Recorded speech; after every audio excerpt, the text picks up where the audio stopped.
Hello everybody, TYT Sports with Dan, Steve, and Jason, Turks and Jerks. It's Monday morning.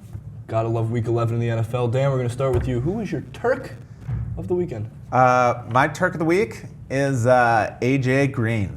I don't think that... Wrong. No, that is right. Wrong. Go ahead. That is right. I don't think you realize how happy Andy Dalton is to have AJ Green back. Last week, Andy Dalton, 2.0 passer rating. This week, 143.9. I mean, I don't know about you, that's a difference. So Kobe Bryant is Andy Dalton, or Andy Dalton is Kobe Bryant. Well, 1 for 14, 44 points the next day. 10 for 33 for Andy Dalton, 124 passer rating the next week. As much as I don't like Kobe, I think he's a little better than Andy Dalton. But the key is that AJ Green not only made Andy Dalton better, but every single key play in that game went to AJ Green. Third downs, AJ Green. 20-10, New Orleans coming back in that game, touchdown to AJ Green. I mean, he was so clutch, and you could just see how much of a difference one guy can make on a game, and that's pretty significant. So AJ Green, 6 catches, 127 yards, touchdown to steal the game. That's my Turk of the week. All right, Steve? All right, so I have a lot of honorable mentions. First one, Jonas Gray. Great job. It's amazing, and it's a testament to the whole system, the franchise. Congrats to Jonas Gray. Another honorable mention goes to Mike Evans. He doesn't get the hype that other rookie receivers get, but he has been amazing. So another great day, 209 yards, 2 touchdowns. The third honorable mention goes to Bruce Arians, who is an absolute stud of a coach. And congrats to the Cardinals going 9-1, unbelievable. And I love his philosophy. He said, the next man who fills in is the next man up, and they step up, basically. Right. He said it much better than I did. But yeah, doesn't matter. I mean, they have half the team is injured and out. It doesn't matter, and they just play good ball. They believe in each other. They are in synchrony. It's a great, great team to watch, and I wish them the best. But my Turk of the week is Aaron Rodgers. And I have to confess, I'm a bit of a fanboy for Aaron Rodgers. Ever since he was at Cal, I thought he was the best quarterback. And when he fell, I think the 24th pick in the draft, right, I thought it was absurd and crazy. And people took Alex Smith over him just because Alex Smith is a little bit taller, which is, I'm bitter because I'm not tall at all. So,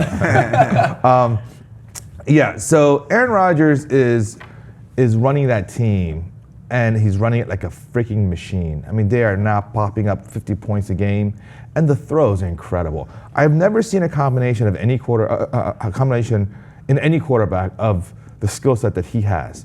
The arm strength, the accuracy, the mobility, and just field leadership. I mean, he's so smart, has amazing pocket awareness, and he's just so good. That throw to Jordy Nelson for that touchdown was sick. It was like a little flick of the wrist, and it was a perfect spiral to the outside where the defender doesn't have a chance for. Jordy makes a nice grab. I mean, he is amazing. I've never seen a quarterback this good in my life. And yeah, he hasn't won every single Super Bowl, but he's good. He's good. And with him on your squad always has a chance to win, no matter what the odds are. Right. Here's a stat for you. The Packers have outscored their past 4 home opponents 128-9 in the first half. Get off to a strong start, you're probably going to win a lot of football games. That's the thing. I mean, he was so good last week, too. He had 6 touchdowns in the first half, and he could have had more if the Bears gave him a better game, but they didn't need him, so they took him out. And the Eagles are no joke. They're a solid team, and they play well on the road, and look what he did to the Eagles. I mean, he just dismantled them. He picked the defense apart. Yeah. Piece by piece. And again, the first half they've been outscoring opponents like crazy. They've been getting off to a strong start. Like you just said, 6 touchdowns in the first half.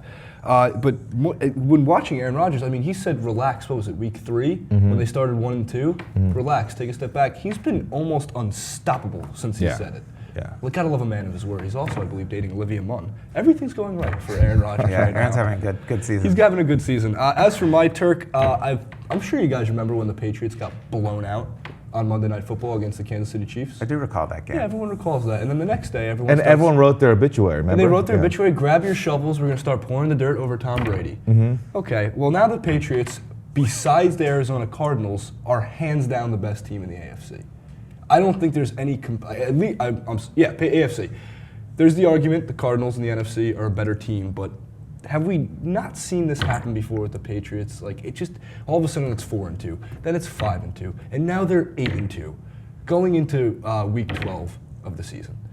Tom Brady has been playing at an elite level like he always has. He got off to a little bit of a slow start, and yeah, they got it done with the run game yesterday. Jonas Gray mentioned franchise record 4 touchdowns, but you watch Tom Brady, just like Aaron Rodgers, picking apart the defense, and he must be ecstatic that he has a healthy Gronkowski back. Because every time he drops the ball to Gronkowski, that man just truck sticks his opponents all the way into the end zone.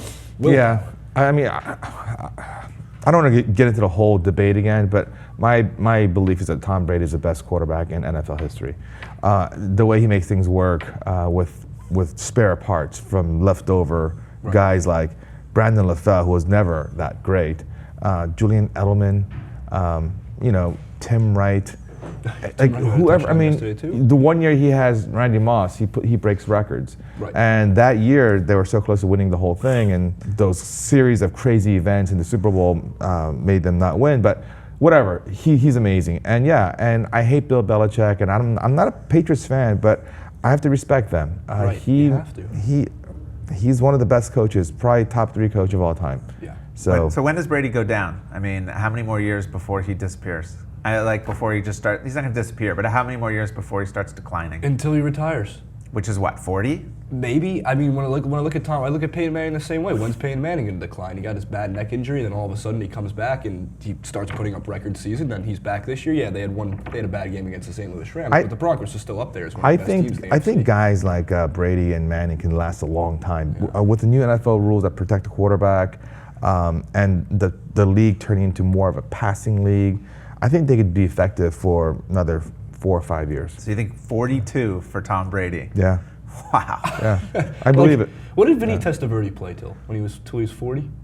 If I'm correct, he had like a 20-year NFL career. Well, especially those guys, because they're not dependent on their mobility. So, a guy like Kaepernick can't play until he's 42. Yeah, they right? scrambling out of the pocket, taking bigger hits. And even Aaron Rodgers, who I love, and Russell Wilson, who I also love, I don't think they can play to 42 or 44, but Manning and Brady can, because that's their game. Right, they're drop back. They're getting up there already.